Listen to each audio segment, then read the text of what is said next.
Hello everyone, welcome back to my channel learn special education. तो आज हम थोड़ा छोटी सी 2 मिनट की मैक्सिमम वीडियो रहेगी, उसमें डिस्कस करते हैं कि दिव्यांगता की पहचान कैसे की जाए। तो पहले कुछ बातें जो टीचर्स और पेरेंट्स के लिए ज़रूरी हैं। दिव्यांगता की पहचान जितनी जल्दी हो पाए उतना ही बेहतर रहता है, क्योंकि जितनी जल्दी किसी चीज़ की पहचान होगी उतनी जल्दी उस पर काम हम स्टार्ट कर सकते हैं। तो दिव्यांगता की पहचान के लिए हम आज हेयरिंग की बात करेंगे कि हेयरिंग लॉस की पहचान या हेयरिंग इम्पेयर्ड कोई है तो उसकी पहचान बच्चे की कैसे करें। तो हमें देखा गया है कि जो हेयरिंग होती है वो डेवलप्ड पहले से ही हो जाती है, जन्म से पहले से। जन्म के बाद हम कैसे पहचान कर सकते हैं, एक तो स्क्रीनिंग हो उसकी, ठीक है, इनफॉर्मल वे में। और अगर स्क्रीनिंग नहीं हुई है तो हम घर में ये ध्यान दें कि जब जब साउंड होती है तो बच्चे का रिस्पॉन्स कैसा होता है। जैसे माना आप क्लैपिंग करते हो या बहुत ज़ोर से कोई आवाज़ आई तो बच्चा पूरी बॉडी से रिस्पॉन्स देता है इस तरीके से, या फिर आँखों के जरिए वो रिस्पॉन्स देता है, फेशियल एक्सप्रेशन से रिस्पॉन्स देता है। तो ये सब तरीके हैं रिस्पॉन्स देने के।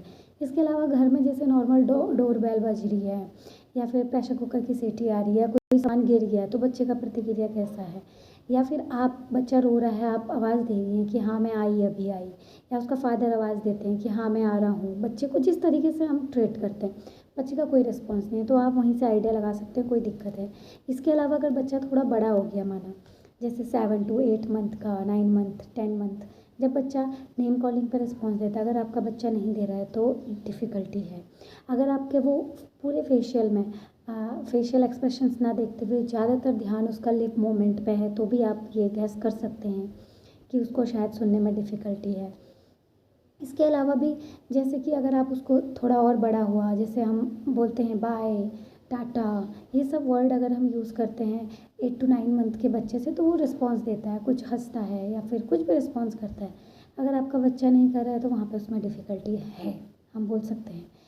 इसके अलावा भी जैसे जब बच्चा थोड़ा थोड़ा बड़ा होता है और अगर उसको कोई चीज़ चाहिए तो वो उस तरफ जाके बोलता है मुझे वो चाहिए, बोलता है, या साफ नहीं बोल पाता है तो कुछ तो बोलता है, उसके बदले कुछ भी बोलेगा कि मम्मी वो, अगर चाहिए वर्ड नहीं बोल पा रहा, या दे दो, अगर ऐसा बोल नहीं पा रहा है, ऐसा बोलना चाहिए बट अगर नहीं बोल पा रहा है और खाली इशारे से आपको दिखाता है कि मुझे वो चाहिए, मुझे वो चाहिए, तो इसका मतलब आपको कहीं ना कहीं ये इंडिकेटर्स होते हैं इस बात के कि हाँ उसकी हियरिंग में डिफ़िकल्टी है, उसको शायद हियरिंग लॉस है। तो आप ये सब चीज़ें ध्यान में रखते हुए उसकी टेस्टिंग करा सकते हैं। अगर कोई वीडियो इन्फॉर्मेटिव लगा है, लाइक, शेयर एंड सब्सक्राइब कीजिए। अगर आपको कोई और नई इन्फॉर्मेशन चाहिए किसी भी डिसेबिलिटी रिगार्डिंग तो भी आप कमेंट सेक्शन में लिखिए। Thank you.